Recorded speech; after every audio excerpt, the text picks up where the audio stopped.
Now students, we proceed to find the energy density and energy transmission in case of waves.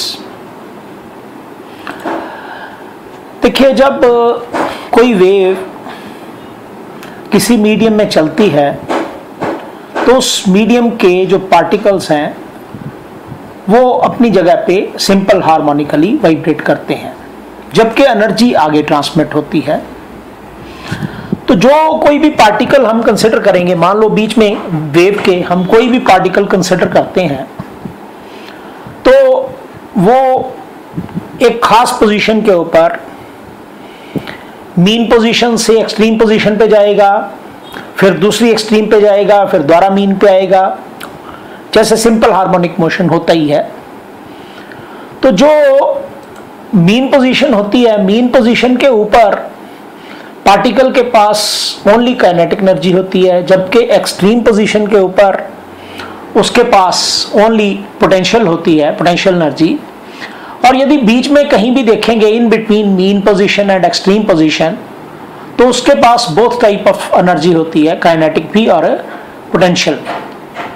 तो तब करके उसके पास total energy बनती है।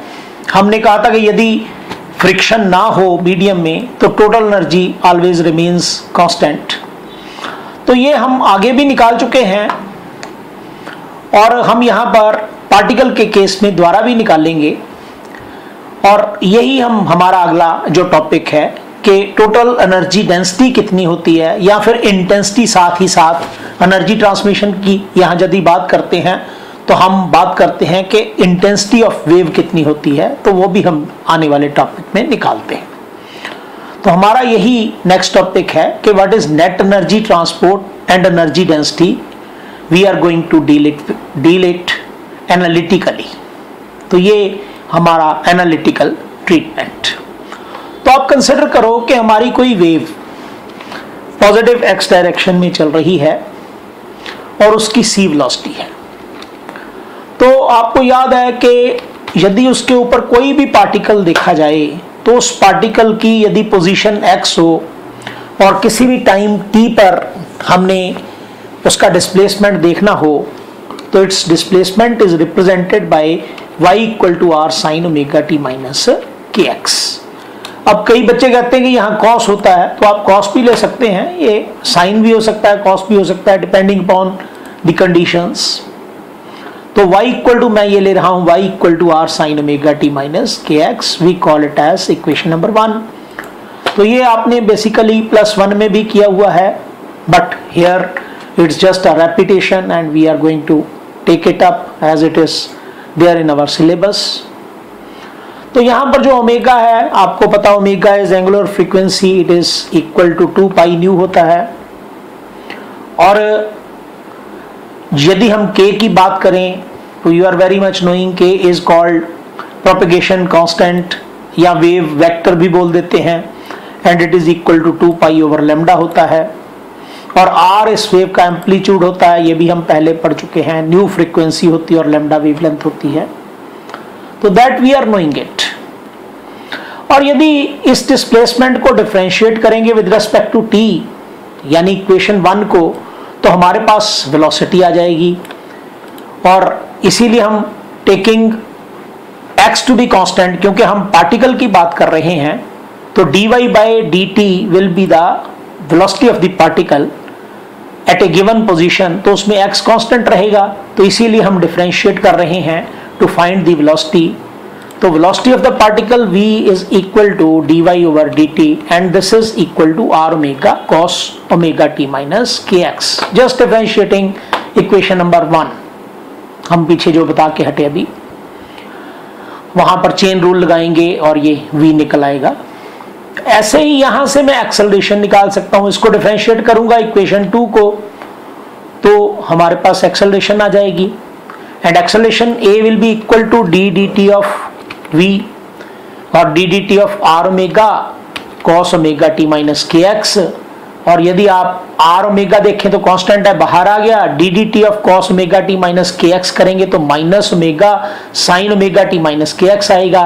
और इसको सॉल्व करने पर हमारे पास ए आ जाएगा, A is equal to minus R omega square sine omega T minus के X, call it equation number 3। अब आपको पता है क्योंकि R sine omega T minus के एक्स, यानी साइन ओमेगा टी माइनस के एक्स को आर के साथ मल्टीप्लाई करके देखें तो ये आपकी इक्वेशन 1 थी। ये मैं पीछे द्वारा दिखा देता हूं, ये देखिए ये इक्वेशन 1 थी और ये y के बराबर थी, तो इसीलिए हम ऐसे भी लिख सकते हैं इक्वेशन 3 को, a is equal to minus omega square y. और ये पहले भी आपको पता ही है कि ये सिंपल हार्मोनिक मोशन की इक्वेशन है, तो इसका मतलब जो पार्टिकल है ऑन द प्रोग्रेसिव वेव वो it is executing simple harmonic motion. और जो पार्टिकल सिंपल हार्मोनिक मोशन में है तो उसके पास दो तरह की एनर्जी होगी, एक काइनेटिक एनर्जी और एक potential energy, that is also known to you. तो इसीलिए हम इनकी एनर्जीज भी निकालते हैं बिल्कुल पहले के तरीके ही, जैसे आपने +1 में किया था वैसे भी कर सकते हैं, दूसरा कोई मेथड है वो भी लगा सकते हैं। तो यहाँ पर मैं सिंपल मेथड फॉलो कर रहा हूँ पोटेंशियल एनर्जी निकालने के लिए। तो पोटेंशियल एनर्जी आप याद करो कि मान लो फोर्स लग रही है, तो फोर्स तो होती है मास इनटू एक्सेलरेशन। तो एक्सेलरेशन ये नेगेटिव ले लिया मैंने फोर्स, क्योंकि फोर्स रिस्टोरिंग फोर्स है, अगेंस्ट एक्सेलरेशन लग रही है, तो इसलिए जो फोर्स लगेगी पार्टिकल के ऊपर जो सिंपल हार्मोनिक मोशन में है that will be F is equal to minus m a, और a तो है माइनस ओमेगा स्क्वायर वाई, तो माइनस माइनस कट गया तो ये बन गया आपका m ओमेगा स्क्वायर वाई। अब यदि इस फोर्स के कारण पार्टिकल थोड़ा सा डिस्प्लेस करता है dy तक फर्दर, तो फोर्स के कारण ये डिस्प्लेसमेंट हुआ तो थोड़ा सा वर्क डन हुआ। तो थोड़ा सा वर्क डन कितना आप याद करो, work is equal to force into displacement, तो इसीलिए small amount of work done dw is equal to f d y, and f की वैल्यू हमने ऊपर निकाल ली है m ओमेगा स्क्वायर वाई, तो वो यहाँ पर वैल्यू पुट की तो हमारे पास आ गया dw is equal to f d y is equal to m omega square y d y. पर ये वर्क डन हुआ थोड़ा सा, कितना, यदि dy डिस्प्लेसमेंट हो और यदि 0 से लेकर y तक डिस्प्लेसमेंट देखना हो, यानी मीन पोजीशन से लेकर किसी भी पोजीशन y तक डिस्प्लेसमेंट देखना हो तो कितना वर्क डन होगा, तो वो वर्क डन हम यहां पर निकाल सकते हैं इंटीग्रेट करके कि total work done can be found by integrating RHS of above equation within limits from 0 to y. So therefore W is equal to integral 0 to y m omega square y into dy। और इसका integral simple है क्योंकि m omega square constant है, बाहर आ जाएंगे, y का differentiation integration y square upon 2 होता है, लिमिट्स पुट करेंगे तब भी इतना ही आएगा। तो ये this is simple integral, you can solve it and it comes out to be w is equal to m omega square y square upon 2। We call it as equation number 5। तो ये हमने ये इक्वेशन नंबर 5 लिख दिया इसको। ये जो work done है, this work done is stored as the potential energy of the particle executing simple harmonic motion, the particle which is lying on the wave of course। तो इसीलिए potential energy कितनी आ गई, so that potential energy EP is equal to half m omega square y square, we call it as equation number 6। तो ये हमारी potential energy हमें पता चल गई ये वाली। अब हम निकालते हैं कि हमारी काइनेटिक एनर्जी कितनी है उस पार्टिकल की जिसकी हम बात कर रहे हैं। अब काइनेटिक एनर्जी ऑफ पार्टिकल आप याद करो E k, it is equal to half m v square, और V we have already calculated. Velocity हमारी इक्वेशन 2 मैं पीछे ले जाता हूं आपको द्वारा इक्वेशन 2 पे, ये देखिए V is equal to r omega cos omega T minus के एक्स था। ये वाली वैल्यू मैं पुट कर देता हूं वहां पर V की हाफ एम वी स्क्वायर में, तो kinetic energy E k it is equal to half m v square and this is equal to half of m r square omega square into cos square omega T minus के x. ये देखें, और यदि मैं half M omega square को common लिख लूं, are square को भी लिख लूं, आर स्क्वायर को कॉमन लेके ये कॉस स्क्वायर की वैल्यू पुट कर दूं as 1 minus sine square omega T minus के एक्स, और फिर आर स्क्वायर को अंदर मल्टीप्लाई कर दूं, तो मेरे पास ये रिजल्ट आ जाएगा, that is it is equal to half M omega square bracket starts r square minus r square into sine square omega T minus के एक्स ब्रैकेट क्लोज्ड। तो ये हमारे पास वैल्यू आएगी। पर आप फिर याद करो कि इक्वेशन 1 में हमने कहा था कि r sine omega T minus के एक्स ये तो y के बराबर होता है। ये देखिए इक्वेशन 1, मैं आपको दोबारा दिखा देता हूं यहां पीछे, ये इक्वेशन 1 थी y equal to r sine omega T minus के एक्स। तो हमने ये वैल्यू वहां पे पुट कर दी इक्वेशन नंबर अपने ये वाली में ई के बीच में। तो यहां पर जब वैल्यू वो पुट की तो ये बन गया वाई स्क्वायर, ये इतना हिस्सा। तो हमारे पास आ गया E k is equal to half M omega square multiplied by bracket starts r square minus Y square bracket closed, and this is equation number 7। तो ये इक्वेशन 6 से हमारे पास पोटेंशियल एनर्जी निकली हुई है, इक्वेशन 7 से काइनेटिक एनर्जी निकली हुई है। ये हमने पहले भी किया हुआ है सिंपल हार्मोनिक मोशन में, ये +1 में भी किया हुआ है, वहां से भी आप चेक कर सकते हैं। तो टोटल एनर्जी कितनी आ गई, यहां तक तो सेम है कि total energy that is E, ये टी कह लो आर कह लो whatever you are interested कि टोटल एनर्जी कितनी है, it is E P plus ये E P plus E K, और this is equal to half M omega square Y square ये वाला हिस्सा plus half M omega square into are square minus Y square.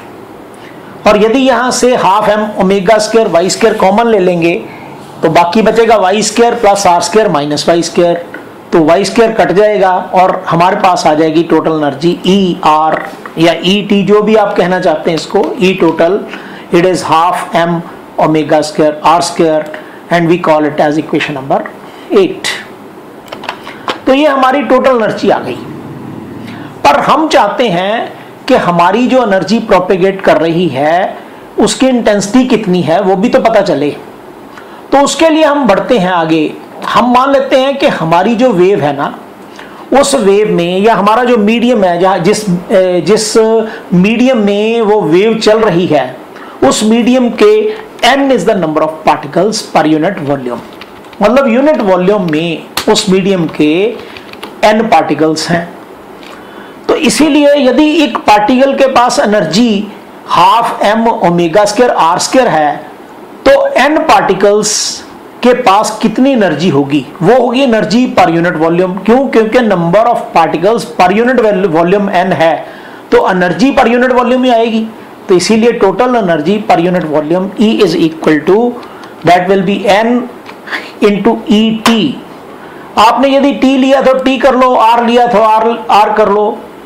तो ये मैं पीछे आपको दिखा देता हूं, यहां पर हमने क्योंकि ER लिया था तो मैं यहां भी ER लिख देता हूं, उसमें कोई प्रॉब्लम नहीं है। ये तो आपकी इच्छा है कि आपने R लेना या T लेना, व्हाटसोएवर इट इज, ठीक है। तो ये पीछे मेरा ख्याल हमने R लेके चले हुए हैं ये, तो मैं इसको भी R ही ले लेता हूं। तो n into ER that is half of m n omega square are square, और ये हमारी एनर्जी बनी, energy per unit volume E। ये जो एनर्जी E है this is energy per unit volume. पर आप देखें तो एम एन क्या है, m into n is mass of one particle गुना number of particles per unit volume. तो मैं इसका नाम रख देता हूं रो वी। रो वी इसलिए रखा कि इट इज वॉल्यूम डेंसिटी है, यानी कि मास पर यूनिट वॉल्यूम, क्योंकि रो हम पहले मास पर यूनिट लेंथ ले चुके हैं, इसलिए हम नहीं चाहते कि क्लैश हो जाए हमारा सारा सिस्टम। तो इसीलिए हम जो इक्वेशन है इसमें जो हमारी एनर्जी है वो in terms of volume density लेते हैं, तो हम उसको रो वी ले रहे हैं। तो इसीलिए हमारे पास एनर्जी आ गई E is equal to half rho subscripted as V omega square are square, where rho V is the mass per unit volume, that is density of the medium. तो ये equation energy per unit volume की आई, जो 9th equation आई। पर यहां पर omega जो होता है वो तो आपको याद है कि इट इज 2 पाई न्यू, ये आपने पढ़ा आगे। सो देयरफॉर हमारे पास इक्वेशन 9 जो है, ये यहां गलती से 10 लिखा गया, हम द्वारा इसको 9 करते हैं। तो equation 9 can be expressed as E is equal to half rho v into 2 pi nu whole square into are square, या फिर ये बन गया E is equal to 2 pi square into nu square. ये न्यू लिख देते हैं क्योंकि इसमें फॉन्ट का फर्क पड़ रहा है, तो हम फॉन्ट बदल देते हैं इसका। तो 2 pi square nu square are square into rho v. तो ये आ गई आपकी जो एनर्जी है, that is energy density, energy per unit volume of the wave, it is this much. तो अब हम चलते हैं कि इंटेंसिटी किसके बराबर होगी। तो यहां देखें, जो इंटेंसिटी ऑफ वेव है उसको हम डिफाइन कैसे करते हैं। It is the energy transported per unit area per second, यानी यूनिट एरिया में से एक सेकेंड में कितनी एनर्जी निकलती है when the unit area is surrounding a given point. तो इसलिए हम कह सकते हैं intensity I is equal to energy transport divided by area multiplied by time, या फिर हम इसको ऐसे भी लिख सकते हैं, और I is equal to energy per unit volume into volume over area into time. ये भी एक ढंग है लिखने का, तो हम ऐसे लिख सकते हैं। तो ये देखिए एनर्जी, क्योंकि वॉल्यूम आप याद करो, वॉल्यूम होता है area into length, area into length. तो हमने क्या किया, वॉल्यूम से गुणा कर दिया, वॉल्यूम से डिवाइड कर दिया। तो वॉल्यूम बटा एरिया जो आता है वो आएगी लेंथ, और लेंथ डिवाइडेड बाय टाइम वो होती है वेलोसिटी। तो इसीलिए I किसके बराबर आ गया, this is equal to energy density multiplied by velocity. तो यहां पर भी ये देखिए, यहां ये x लिखा गया, बच्चों को गलती ना लगे इसलिए मैं ये गुना का निशान लगा देता हूं यहां पे, कि ये मल्टीप्लाई का निशान है यहां पे और कुछ नहीं है। तो इसीलिए हमारे पास आ गई I is equal to energy density, और sorry energy density multiplied by velocity, और वेलोसिटी होती है c, और एनर्जी डेंसिटी हमने पिछले पेज पे निकाली अभी, ये इक्वेशन नंबर 10 में। तो इक्वेशन 10 की ये वाली वैल्यू हमने आगे पुट कर दी I में, तो हमारे पास आ गया ये 2 pi square nu square are square, rho हमने रो v लिया हुआ है, तो यहां भी हम रो v को पुट करेंगे एज ऐसे। तो यहां पर जो हमारे, ये लीजिए रो v लिया क्योंकि मैंने रो v इज दी डेंसिटी ली हुई है, वॉल्यूम डेंसिटी जो है हमारी। तो ये जो फार्मूला है, this is the formula for the intensity of wave propagation. तो यहां पर ये एक इंपॉर्टेंट टॉपिक है, it is generally asked in the examinations, so you must be prepared with this topic quite well.